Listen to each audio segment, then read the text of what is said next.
A furious night of runs ends with a John Collins touch pass and a stop at the rim, and the Jazz knock off the Timberwolves for a win in Salt Lake City. It's next on POSTCAST.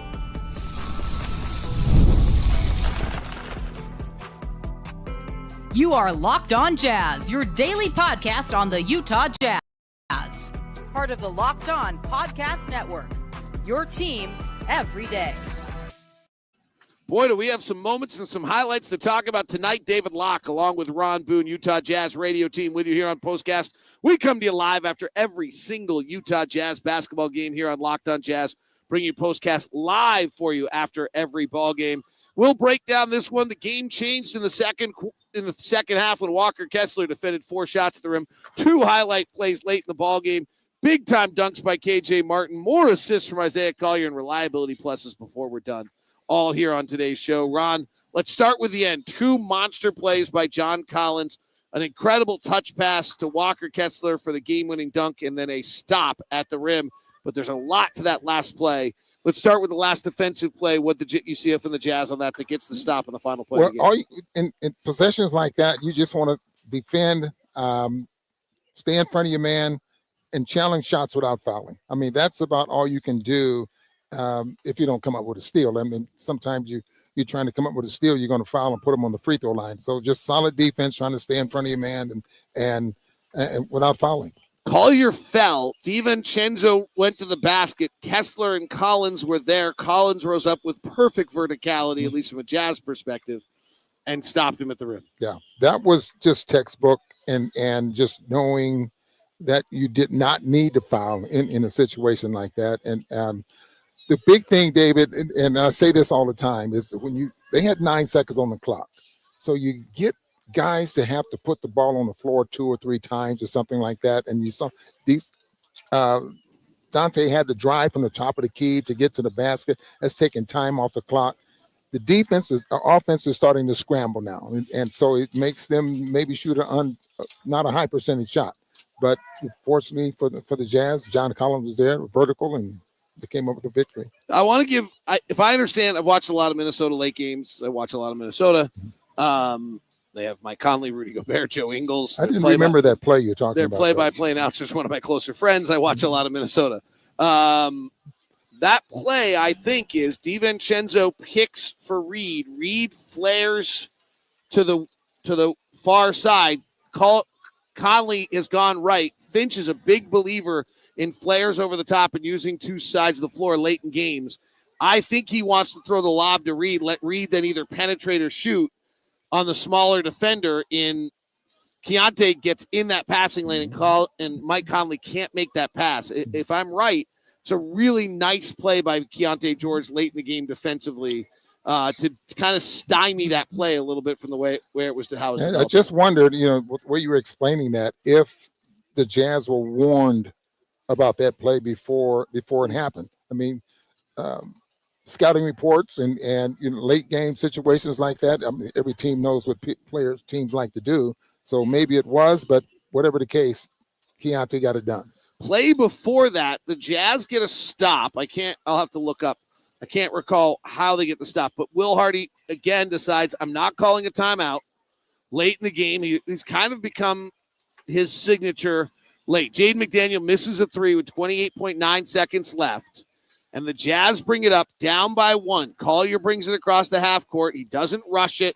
He gets it to play, but nothing really begins to materialize. And then they scramble left side. Somebody passes it to John Collins, who touch passes it to Walker Kessler for the game-winning dunk. And that showed some real maturity from the guys because that play was not materializing like you wanted it to. Yeah, from looking at the replay there and the angle that we had, I think it was Naz Reid that came over to challenge John Collins. And that's when the touch pass came to Walker Kessler, and that left him open where he can score at the rim. We talked about Walker's development all year. He's getting better, boy. And some of that is on that play. He's got a stable base. He makes the catch. He doesn't bring it back down. He just rises up confidently and dunks it and gives the Jazz the 1-point advantage, 117-116. on that final play. I thought the night changed when Walker Kessler defended 4 straight plays at the rim to open the second quarter. They ran Naz Reid pick and roll with Mike Conley. He got to the basket. I think Walker had 2. If I go back through the first 4 shots, you never know how much you're right as a play-by-play announcer. It's funny how that you guys would probably think I remember every play, but they all meld together. But the first, Reid misses a 5-foot layup.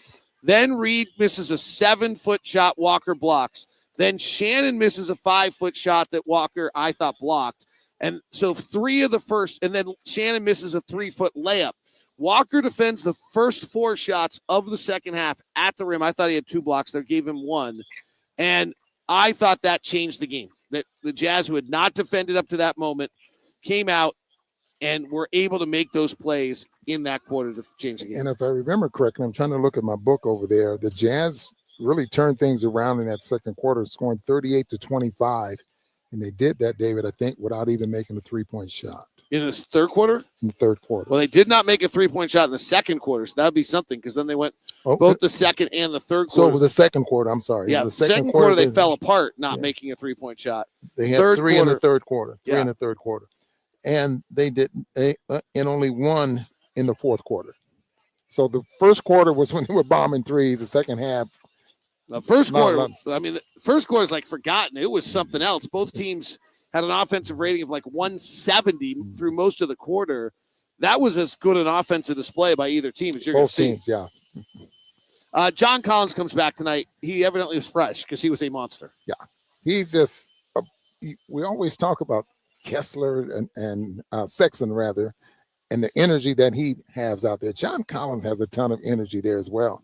If you get a chance to watch him in practice, I mean, he's running and he's dunking in there all the plays, and he just, and you see it out here on the floor. Same thing. He likes to play in the paint, likes to play up above the rim. A lot of energy. By the way, Rudy Gobert down on the floor with a bunch of fans and friends from around the communities now shaking hands with the Conley boys who are here as well. So fun to see Rudy. Unfortunately, didn't get to see him on the floor tonight. Collin Sexton's return tonight. Will had him on a minutes limit. He played 5 4-minute stints, I think, to play about 20 minutes tonight. Will talked about before the game that he just brings a spirit and an energy and a pizzazz to this team. Did you see that from Collin tonight? Did he knock down the first jumper? I mean, the first 2 or 3 shots of the ball game. Just, what can you say about a guy like that? I mean, you love to have a guy like that on the team, but Will did say, how did he put it? They love each other, but if they hate each other, something like that, you know. Yeah, I know what you're talking about. Love to hate or whatever that kind of drives him nuts. Yeah. In that. He drives him nuts, but I love him. Yeah. Another big assist night for Isaiah Collier with 14 assists. I mean, I think the interesting one today, Ron, is, and Will talks about this a lot, and this Minnesota team was without Edwards, without Randall. They've struggled late in games this year, so it's been a struggle for them. But if we go back, 6:21 left in this game, it's 105-104 Jazz. So they've got to close the night under pressure, in front of a home crowd, against a team that lost 5 of 7, was desperate for a win. These are the experiences that Will Hardy has talked about you just can't simulate. This is where getting the young guys on the floor, giving them these minutes is so valuable. Yeah, and you can see that both teams went with some shooters, and the Jazz go with Walker Kessler, who's not necessarily a shooter, but a rim protector, and impacts the ball game a little bit different than most teams, or most centers anyway, in the NBA. So it's all about who you have the confidence in to finish basketball games. And the Jazz weren't brilliant. Like, if we're really honest about the final 5 minutes of this game, if you go back through it, KJ Martin gets a dunk on a pass from Sensabaugh that brings the roof off to make it 109-104. But then Keontae misses a 3. He does get a layup, then Keontae and a foul. But after that, Sensabaugh gets stymied on a play. KJ Martin splits free throws. Walker misses a layup. Walker gets fouled, splits free throws. Isaiah Collier gets the free throw line, splits free throws. And that allows those 3 of 6 free throws late, allow Minnesota to get back in the ballgame. DiVincenzo hits the 3 to give him the lead with 1:31 left in the ballgame. Walker misses another layup. John Collins turns it over, trying to pass to the corner. And if Mike Conley didn't airball a right corner 3 with 1:08 left, the Jazz would have been in an awful lot of trouble. And then the Jazz Sensabaugh driving on DiVincenzo gets stymied and commits an offensive foul. So it wasn't like, let's not overplay this. The Jazz weren't necessarily brilliant down the stretch. In fact, they go 3 of 6 in the line. Sensabaugh misses a shot. He commits an offensive foul. They frankly get very fortunate that Jaden McDaniels misses a 3 and Mike Conley airballs a 3. And that gives them the extra opportunity to get that last possession and then that stop. Yeah. I mean, things like that happen in ball games. You take advantage of breaks, or you take advantage of guys turning the basketball over, not making shots or something like that. This game could have gone either way. Yep. But the Jazz ended up winning it, and they needed it pretty bad. They get a Minnesota team who also needed it badly. They had lost 5 of 7. They were shorthanded on the back end of a back-to-back, and the Jazz able to take advantage. Reliability pluses, Ron Boone? Well, I have 6. 6. 6, yeah. I have Collins, Kessler, Sexton, Collier, Okay. Sensabaugh, KJ Martin. KJ Martin's fun, isn't he? He is fun. I mean, not a great shooter, but you get the feeling that he knows the game a little bit better than, some of the younger guys we have out on the floor. Not true enough. He was drafted in what year? In 2020.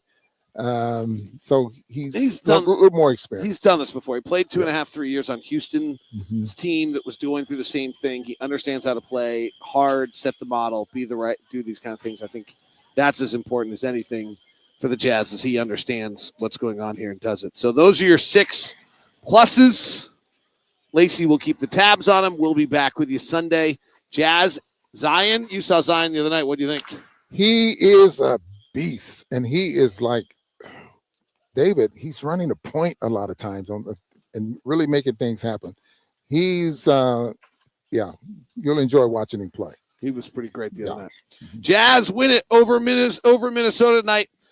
Go check out Locked On NBA. Remember, every night, every game on Locked On NBA, or check out the YouTube Locked On NBA 24/7 feed. Have a great night. Jazz win